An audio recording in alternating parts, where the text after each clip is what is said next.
Hi, in this video we'll understand acceptance testing. Acceptance testing is done by software testing team. During this process, the data values are provided by the acceptance company and software testing team takes those values and tests the software. This acceptance testing can be performed manually and automatically. In this video, we will perform manual acceptance testing. For example, let's say we have a software. Let me just play the software. Here this is a simple software which takes in a value, let's say 10. It takes in value B20 and as soon as we click on calculate, it gives us a correct output, let's say 30. So this is a software which is tested by unit testing, integration testing, system testing, and now it has come to a phase for acceptance testing. Now, from the accepting company, we are provided with some values. Let's say, for example, we are comfortable with Microsoft Excel and they have provided us some values like enter value for A, enter value for B, and output. So let's say they have provided us some values, and here we have to perform the test on the values provided. Let's say they have provided some values like 2030 is equal to 50, 50 is equal to 100, and 34 is equal to 68. Let's say they have provided some values like this, and these values needs to be tested on the current software so that it passes acceptance test. So now what we can do is, let's get started with Microsoft Test Manager. Software testing team has been provided with a data sheet. In this they have values for A, B, and they have the output value, and now they have to use these values in order to test acceptance testing of the software. So now here we'll have the reports. Let's get started with our team project.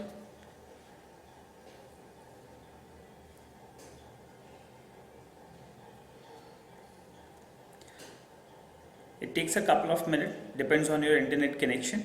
It is connecting to the Team Foundation server where all our testing projects are available.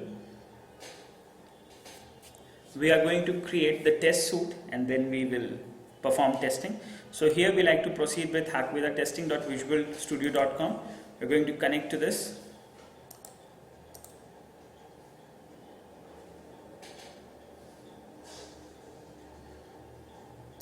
So now we are connected to our project, my first project. Let's connect to the team project. As soon as we are connected, you can see that we reached to the testing center. Let's select a plan. And now here we have some test cases which we have already tested earlier. Let me just remove or delete this case because we want to get started again. So now within this basic test plan,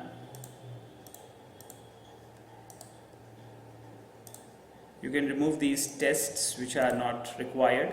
Let's say now we have to perform acceptance testing here. So we are going to create a new test suite here. Let's call it as acceptance testing case 1. Herein we'll perform some steps. Let's say we have provided enter value A, expected result should be 20.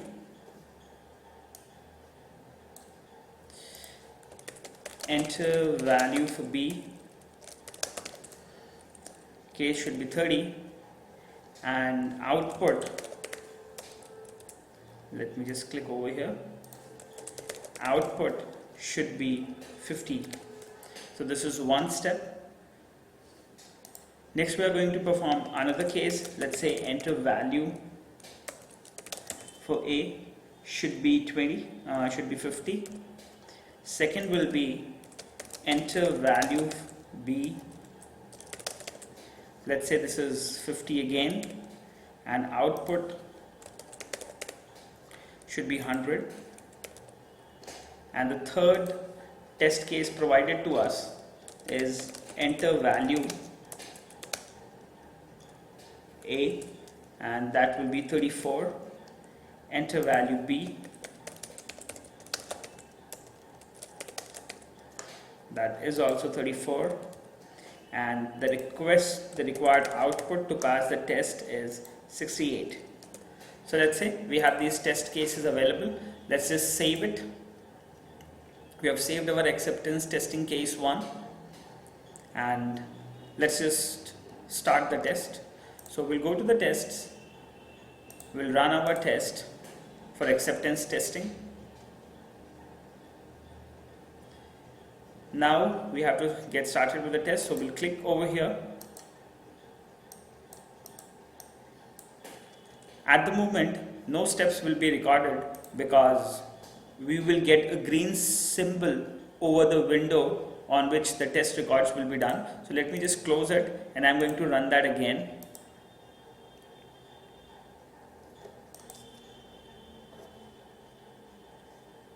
And let me just create the recording, start the test, and now I'm going to click over this.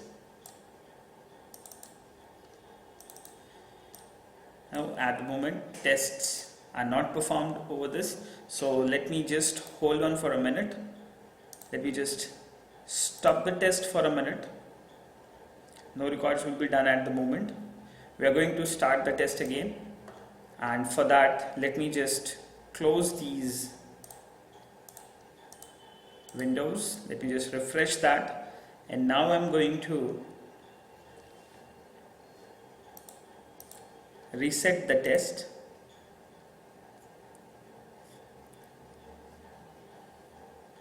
So let's get started with create action recording, or let me just go for Visual Studio 2012.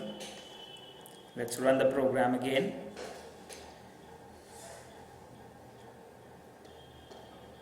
We'll get started with integration test.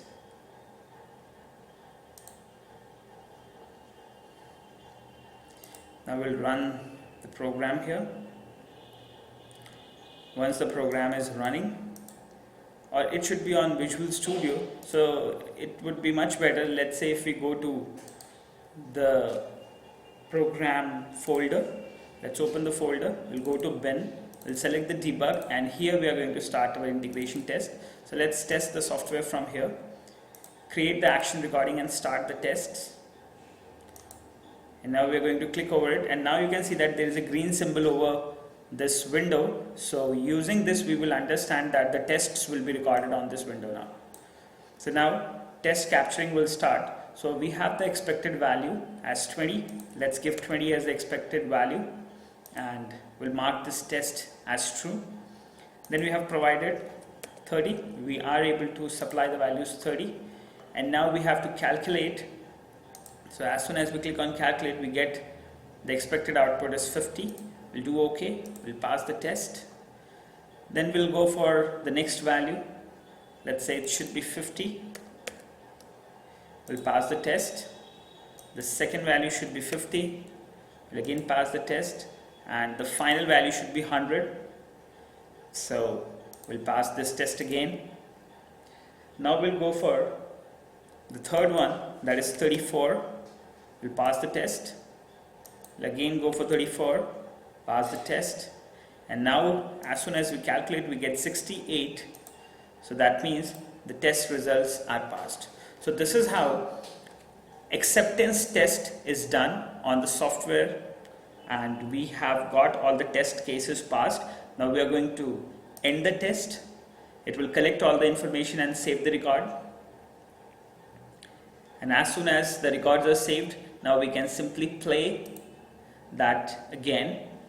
So in case if you want to play that again, let's say if you want to perform the tests again, we'll just remove it, and now you can see that tests can be done automatically as well. Let's click on play.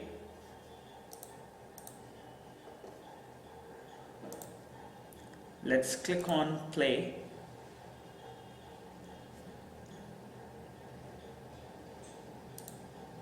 Or what we can do is let's get started with your integration test and play all.